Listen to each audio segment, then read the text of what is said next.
Alright, welcome back grade 9s. This is another lesson on collective rights. We're going to begin by doing some review from yesterday's class about some of the terminology. And then we'll be looking at, in more detail, some of the content that we introduced earlier today. We're looking at those cartoons. We'll be looking at collective rights, we'll be looking at the Indian Act, and we'll make our way towards the Declaration of Rights of Aboriginal peoples throughout the world by the UN. So, in your notebook, you can continue with your Chapter 4 notes that you've maybe got started. This first section is meant to be a review from yesterday. So yesterday we looked at collective rights and rights guaranteed to specific groups in Canadian society for historical and constitutional reasons. These groups are Aboriginal peoples, and Francophones and Anglophones. And we found out collective rights are just that. Rights guaranteed to specific groups in Canadian society. So which groups? Well, the groups that are the founding nations of Canada. Our Aboriginal peoples, our Francophones, and our Anglophones have collective rights in the Charter. So another word that we talked about yesterday was sovereignty. Sovereignty. Define sovereignty. So sovereignty is this idea of self-government, of independence, of the ability to make your own decisions. That's sovereignty. Ability to make your own decisions. Independence. So the word sovereignty is connected here because to some extent, Canada's Aboriginal peoples are looking for self-government. They want to be able to determine for themselves their future. Yesterday, we also looked at some of the content within treaties. Specifically, define annuity. And we saw that annuities are annual payments under the numbered treaties. These are mostly symbolic today because the number amount might be very little, like $5 per year. So you're not getting rich off of it, but it is symbolic because it's a lasting part of an agreement between nations. Something we've continued today with those cartoons, and we'll continue with some of these other resources I've queued up, is the... What is the Indian Act? And we see that the Indian Act is the federal legislation related to the rights and status of our First Nations people. Passed in 1876 and amended several times. One of the key points is many would say it needs to be amended further today. So what were the objectives of the Indian Act? Well, let's let her tell us. Defined how First Nations peoples had to conduct their affairs. The Act restricted the right of First Nations people to travel freely, to take political action, to wear traditional dress, and to take part in traditional ceremonies. Required First Nations people to give up their legal identity. So I think by looking at the objectives of the Indian Act, you can see the controversy surrounding it and why some would still see the need to revise it. So, and then there's the last 2 points there about the Manitoba Schools Act and Ordinance number 22 about English as the language of instruction in all schools. So that's a review of yesterday. That review is found on our document from today, our lesson from today, and now we're going to continue with some newer stuff. So I'd like to talk to you a little bit more about Canada's affirmation of collective rights. So these are some things we want you to wrestle with over the next couple of days.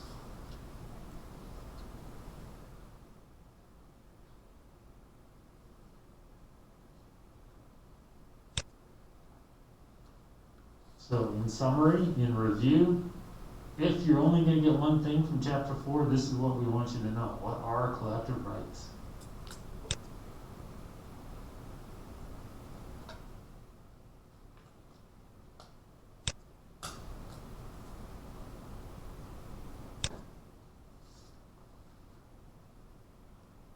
I like that last point. Collective rights reflect the idea of mutual respect among people. This idea has a long history in Canada. It shaped the Great Peace of Montreal in 1701 among 40 First Nations and the French. So what legislation relates to collective rights in Canada? Good news, you don't need to memorize this. I'm not asking you to memorize this chart. I'm not asking you to recreate the chart on a test. It's not a fill-in-the-blank test. But I want you to be able to identify what collective rights are. And we spent a lot of time talking about the Indian Act. So you should be taking note as to where my emphasis has been. Who holds collective rights? We've talked about this. And why do some people have collective rights? Well, again, collective rights recognize the founding peoples of Canada because Canada would not exist today without these people. They come from the traditional roots of the tree that is Canada today, the Aboriginal, the Francophone, and the Anglophone. What are the numbered treaties? We talked about treaties yesterday, so there's a bit of a review. A treaty is a legally binding agreement outlining the rights and duties of those who sign it. And they are negotiated between, as Mrs. Williams pointed out yesterday, two or more sovereign nations on equal footing. And here we are.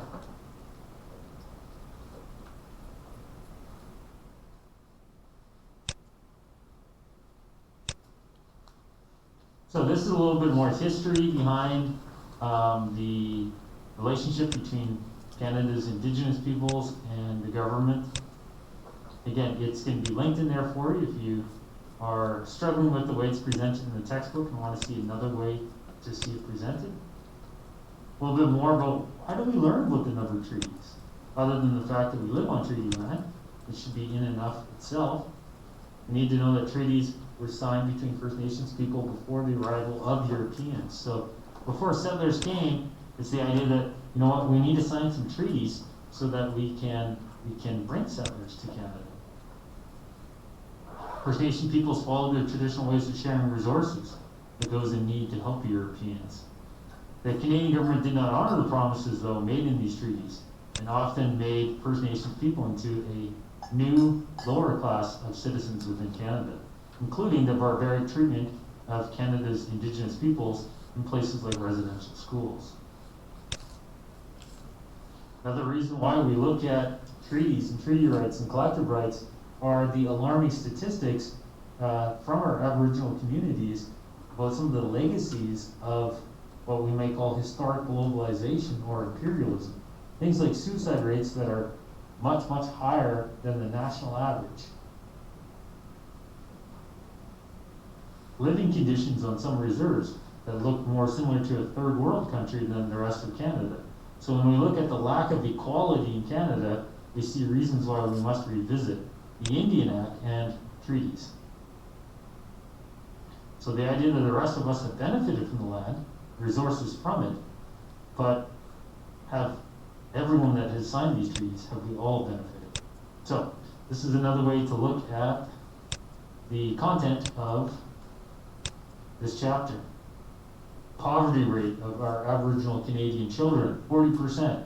Living in poverty in Canada should be enough reason to re-look at that relationship between Canada's federal government and our Indigenous peoples. Why did they sign treaties? Yesterday we talked about the attack on the buffalo, which made living traditional lives very difficult for Canada's Indigenous peoples. Why did Canada's government sign treaties? Because we wanted to ensure that BC joined Canada, not the US, and a railway linking BC to the rest of Canada was a condition of federalism. Some perspectives about Canada from Canada's government and First Nations about treaties. So Canada's government might say, oh, First Nation people, you gave up your land under treaties. Land is viewed as a commodity. Whereas First Nations viewpoint would say, no. Land is not owned by any one person, it's collectively stewarded by all. Land is like air and water, and you cannot own the air. So different traditions, different values made the creation of treaties quite difficult. All right, moving on, a little bit more about the Indian Act. So the Indian Act demonstrates important information about the way the government understands their treaties with Canada's Indigenous peoples. The Indian Act should affirm the collective rights of Canada's Indigenous peoples. But one of the things it did create was this position called agents. So Indian agents would officiate on behalf of the federal government on reserves, And some agents definitely did a much better job than others. Indian Act does go back to 1876. The world has changed since 1876. The world has changed since 1976. The world has changed since 2006. So, being that the world has changed so much, maybe the Indian Act needs to be amended again. The Act outlines who may be registered as a status Indian with treaty rights, and we looked at already earlier today that women were seen not as having status. It gave all the power to the federal government over Canada's Indigenous peoples, and that's why even education on a reserve will be federal, not provincially organized. And the Act's original aim was to assimilate, and that creates a lot of mistrust.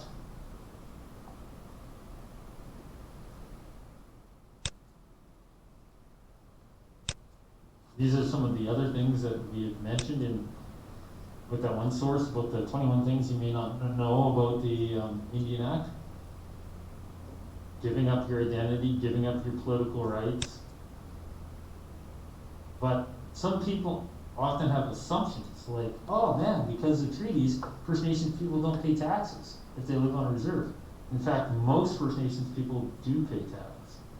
So there's a lot of misconceptions about Canada's treaties and our Indian Act. But it does seem that most stakeholders see the need to amend it. So moving on, I'd like to look at a little bit more about, well, what did the Indian Act say? So, again, here's some interesting things. Again, any male person of Indian blood and their children, not women. Provisions include status women who marry non-status men lose status. Non-status women who marry status men gain status. Anyone with status who earns a degree is also enfranchised. Interesting. If they're not a law, Indigenous farmers are expected to have a permit to sell cattle, grain, hay, or produce. So again, there's a lack of equality when Indigenous peoples have more hurdles to jump through to be a farmer, an independent farmer, than non-Indigenous. 1884, attendance in residential schools becomes mandatory until they become 16. Children are forcibly removed and separated from their families. Sale of alcohol is prohibited. 1885, we have cultural ceremonies being banned.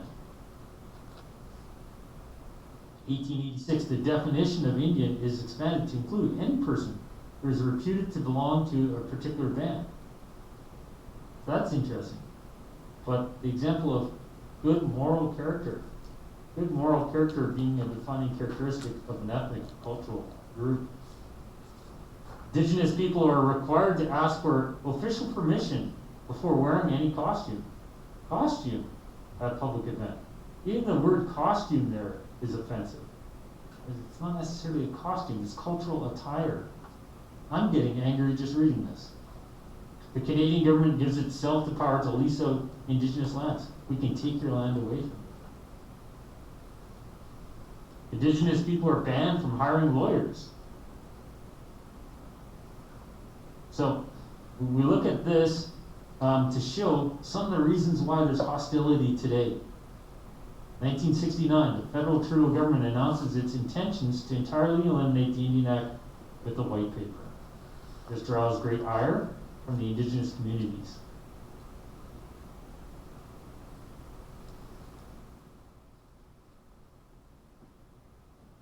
So we have some Supreme Court rulings that the Indigenous rights to land do indeed exist, and cites the 1763 proclamation. So sometimes the court system, this is straight out of chapter 1, sometimes the judicial branch has to look at legislation and say, you know what, this Indian Act, it's unconstitutional. There's parts of it that cannot apply. Cannot apply. And you can see that the timeline continues. This is a document from 2018. The timeline continues. We still keep looking at it and finding some issues within it. So, one more thing to look at is globally, the UN has created a Declaration of the Rights of Indigenous People.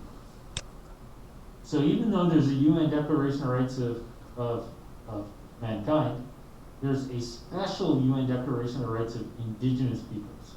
So I'm going to stop there today, and I want you to think about why would the UN create a specific document that highlights Indigenous peoples? And what's the need for this? Why would they have to do this? What caused them to sit down and say, you know what, this is what we need to do. We've created a UN Declaration of Rights of Man, but we need to do one for now the rights of Indigenous people. Why would they have to do this? I want you to think about that. That should take you maybe 5 to 8 minutes to think about it. We'll talk about it tomorrow. Then you have 15 minutes before we go. With about 5 minutes left, I'll come by with the, actually, we don't have to wipe anything down today, because we didn't use the Chromebooks. So you have about 15 minutes left then to go back and look through your worksheets and work booklets. And then tomorrow we're going to be focused mostly on Western alienation as we finish chapter 4 tomorrow. Thank you.